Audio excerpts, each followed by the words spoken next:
नमस्कारम, आप सबका स्वागत है हमारे YouTube चैनल जिसका नाम है कुंवर सा अविनाश।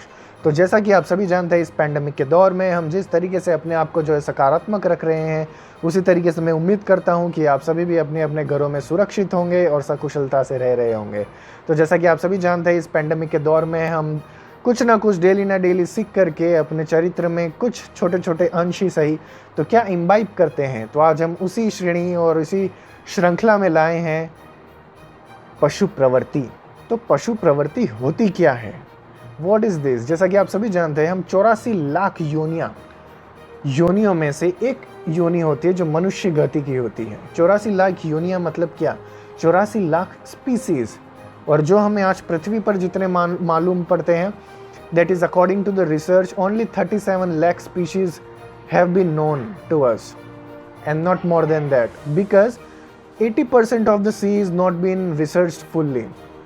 सो कितनी स्पीसीज हैं टोटल मिला करके, 84 लाख स्पीसीज। उसमें से एक होती है मनुष्य गति की।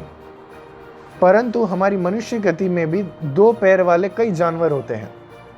तो ये जानवर बनते कैसे हैं, उनकी प्रवृत्ति कैसे पशु प्रवृत्ति बनती है। सो पहला पॉइंट आता है उनकी दैनिक चर्या। जिनके जीवन में कोई लक्ष्य नहीं है, ना फार साइटेडनेस है, ना दूरदृष्टि है कि मुझे जीवन में करना क्या है, बस फ्लो के साथ चलते रहते हैं। राइट, कुछ भी काम दिया बस उसी में अटक जाएंगे।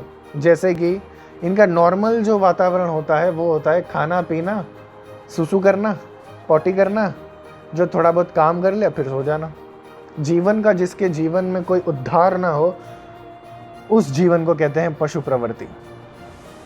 अब इसमें कई सारे सब टाइटल्स भी आते हैं।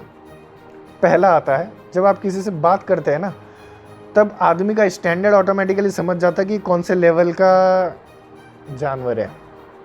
अब जब भी किसी से बात करें, अगर उसका जो दिमाग है, उसकी ज़बान से सिर्फ यही बात निकले, उसके घर में क्या चल रहा है, उसके घर में क्या चल रहा है, उसके बच्चे के कितने मार्क्स आए, उसके बच्चे की कब नौकरी लगी, उसके घर में कितना खजाना भरा है, तब समझ लेना वो पशु प्रवृत्ति स्टेप 1 पर है। सेकंड स्टेज जब आती है जब मनुष्य दूसरे घरों की बात छोड़ करके दूसरे लोगों की चुगली करने लग जाते हैं। ये तो घरों की बात थी, अब चुगली की बात हो गई। जिसका घर ना निकल रहा हो उसके भी घर निकालने वाले लोग, वो भी पशु प्रवृत्ति में आते हैं। जिनके अंदर न्याय प्रियता नहीं होती, जो अपने भावनाओं में अटके होते हैं, वो है भी पशु प्रवृत्ति में आते हैं। अब जो मांस मच्छी खाते हैं वो तो होते ही पशु हैं, उनको तो इंसानों की कैटेगरी में गिन ही नहीं सकते। परंतु कुछ इंसान होते हैं जो पशु प्रवृत्ति से निकलने के लिए आतुर होते हैं, परंतु वह आतुर हो कैसे, उनको मार्ग कैसे मिले, क्यों? क्योंकि उनके सराउंडिंग में ही सारे पशु रहते, तो फिर वो भी उनके साथ में मिल करके ढेंचू ढेंचू ढेंचू ढेंचू करते हैं, भौं भौं भौं भौं करते हैं। केकड़े की प्रवृत्ति वाले होते हैं कि अरे ये कैसे आगे बढ़ गया, उसकी टांगे खींच करके जो है नीचे खींचेंगे कि इसने कैसे क्या कुछ अच्छा कर लिया, ये कैसे क्या इसने जीवन में इतनी कमाई कर ली, इसके जीवन में कैसे अच्छे अच्छे काम हो गए। So this is the thing, I don't understand why people carry this पशु प्रवृत्ति। परंतु एक दिन मुझे जवाब मिल गया कि ये पशु प्रवृत्ति का जो है ना, उन्हें उत्सुकता होती है। अगर आप उन्हें, कुछ लोगों को भगवान का नाम लेने के लिए बोल दें, या फिर सिर्फ 15 मिनट आप जो है ध्यान कर लीजिए, उनका जो दिमाग है वो स्थिर नहीं होगा, उनका दिमाग भटकता रहेगा। और स्थिर क्यों नहीं होता? क्योंकि इतने टाइम तक वो आसक्ति में, इतने टाइम तक वो विचारों में कि मेरा जीवन तो ठीक है पर दूसरा क्यों अच्छा चल रहा है। ये जिनमें होड़ होती है कि दूसरों का क्यों अच्छा चल रहा है, मेरा क्यों नहीं। जो स्वार्थ में डूबे होते हैं, ऐसी प्रवृत्ति वाले मनुष्य को क्या कहते हैं? पशु प्रवृत्ति मनुष्य। तो आप भी अपने आप को विचार विमर्श कीजिए कि आप कौन सी पशु प्रवृत्ति में हैं, और यदि पशु प्रवृत्ति में हैं तो कौन से लेवल के पशु हैं।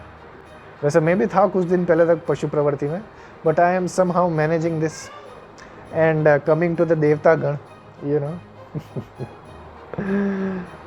सो ये था हमारा आज का टॉपिक। परंतु हम इसमें एक ट्विस्ट डालते हैं कि हम इसमें मनुष्य प्रवृत्ति में या देवता प्रवृत्ति में कैसे आ सकते हैं।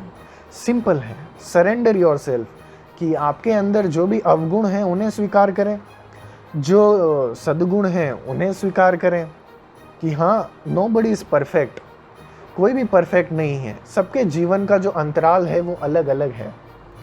सो हमें किस तरीके से जीना चाहिए, उसका वक्त है, उसके अकॉर्डिंग वो उसका जीवन का उद्धार कर लेगा। हमारा वक्त है, हम हमारे जीवन के वक्त के अनुसार आगे बढ़ चलेंगे। किसी की शादी 22 साल की उम्र में हो जाती है तो बच्चे 36 साल की उम्र में होते हैं। किसी की नौकरी 28 साल में लगती है तो कोई मालिक जो है 50 साल की उम्र में बनता है। सबका अपना अपना समय है। जैसा आप समय है उसके अकॉर्डिंग चलते रहिए, कुछ न कुछ नया न नया सीखते रहिए, समय के हिसाब से बदलते रहिए, तो जीवन सकुशलता से चलता रहेगा। तो ये था हमारा आज का वीडियो। उम्मीद है आप सभी को पसंद आया होगा, और मैं आशा करता हूँ कि आप सभी जिस तरीके से प्रेम बांटते हैं वैसे ही हमारे इस चैनल को लाइक करें, शेयर करें एंड सब्सक्राइब करें। जय जिनेंद्र, जय मेवाड़, जय हिंद, नमस्ते।